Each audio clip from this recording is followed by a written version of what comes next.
Hey guys and girls, welcome back to Heiko's Garage. Today I'm coming at you with another watch video.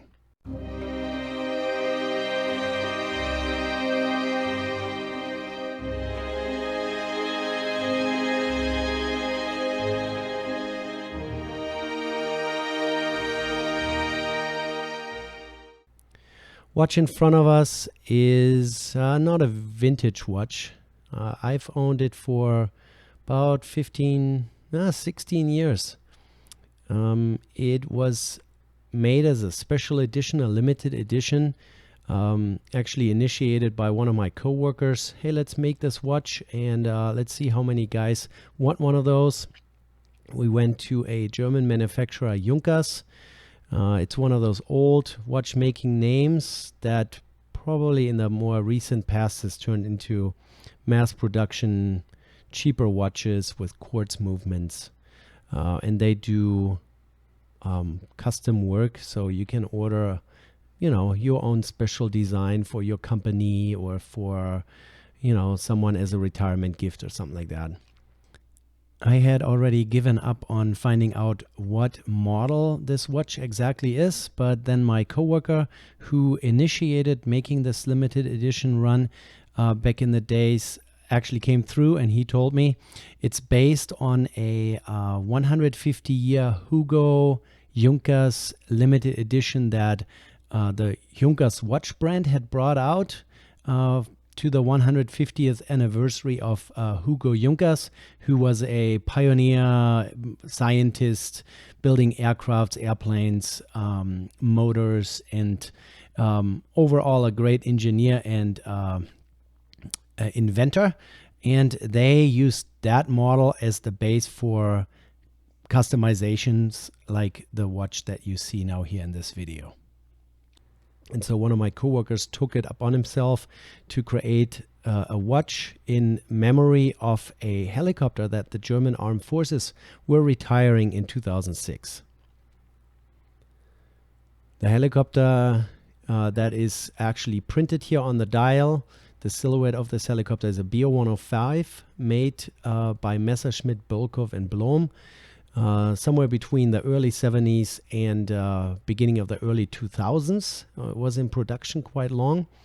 Is a small twin engine helicopter that the German Armed Forces were operating, or in particular the German Army. And I was a German Army BO-105 pilot. So of course I wanted one of those watches. It's the aviator style dial layout, pretty clear, nice numerals on there. It's a 40mm case, 48mm lug to lug, and it has a date complication as well as a GMT hand, or GMT complication, so a 24-hour hand. So it doesn't just tell you it's 7 o'clock, but it also tells you whether or not it's 7 o'clock in the morning or 1900 military time in the evening. Leather strap with a deployant clasp, push button release with a fold or flip over safety. Nothing fancy, nothing high quality, but it's pretty nice. It's easy to put this watch on and take it off, and also to open the wrist strap so we can take a look at the case back. Case back is pretty simple, pretty flat. Laser engraved. It says German Armed Forces helicopter pilot limited edition number 04 out of 43. So 43 guys bought one of those watches.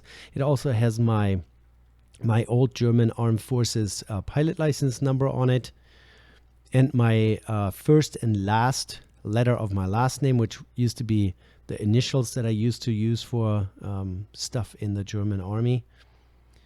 As you can see, there's a quartz movement hidden under there with a movement ring holding it in the center. And really the only thing that I'm doing here right now is changing the battery. This is a two-year battery, so every 2 years this thing just stops working, and then I have to get another battery.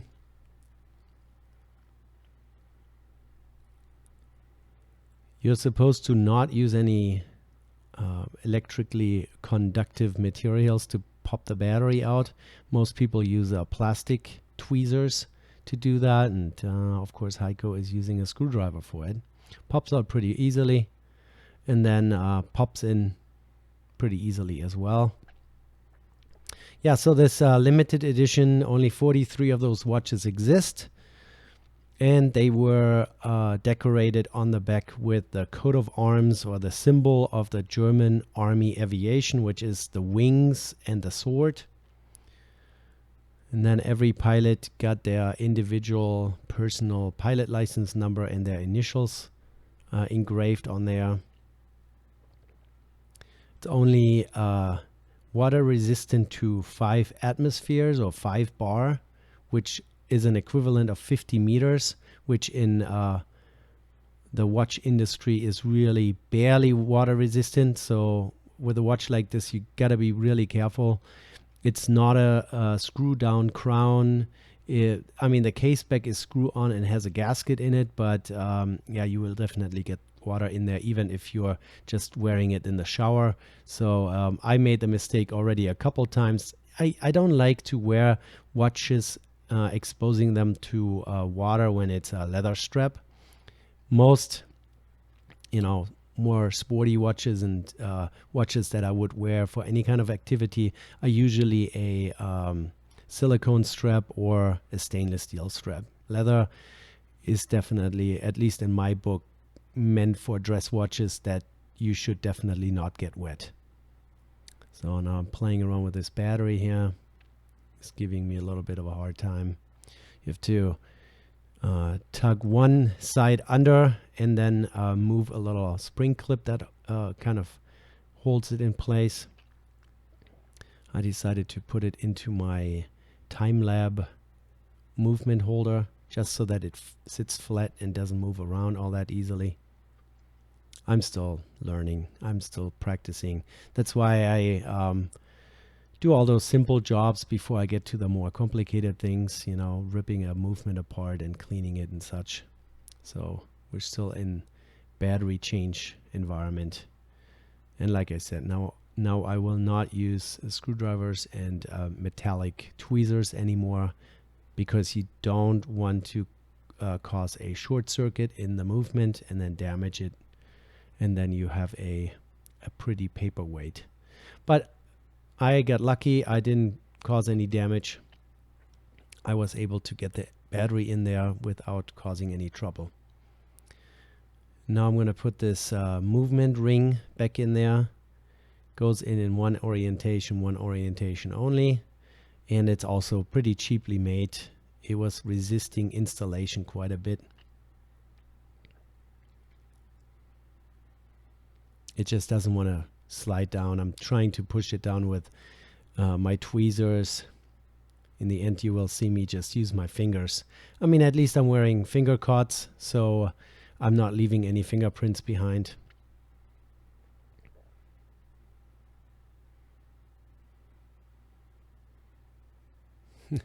Still struggling. And of course, you want it all centered and straight and all that. Now trying to make it slide down into the case. Eventually I will get it.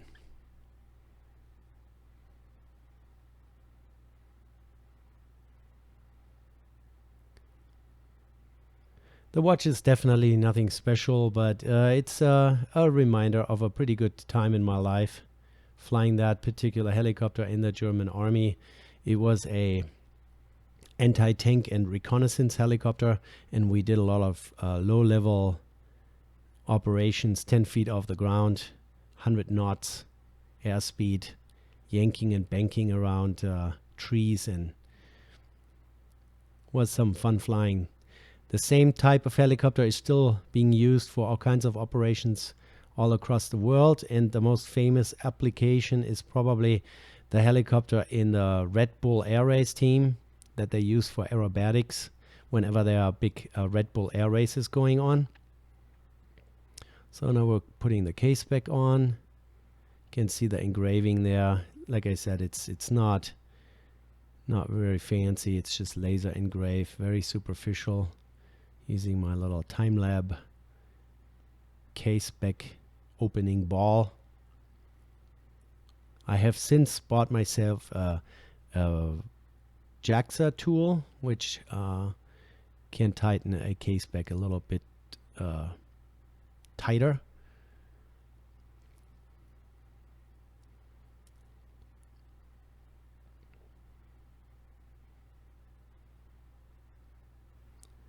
So, and there it is, the clasp put back on the wrist strap. Now I'm gonna struggle with setting it a little bit, because the crown has two settings. All the way out, you just set your time.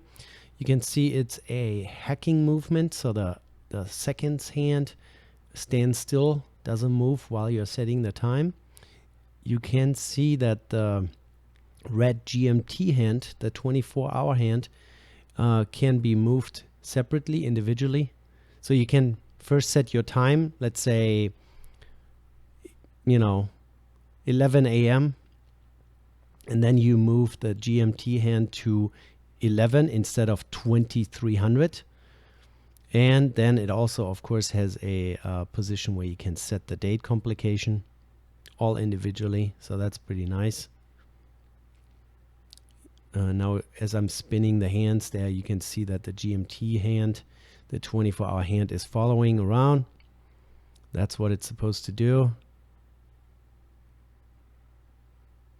It's kind of funny how here in the US, it's so common to use AM and PM. The rest of the world literally uses the 24-hour clock.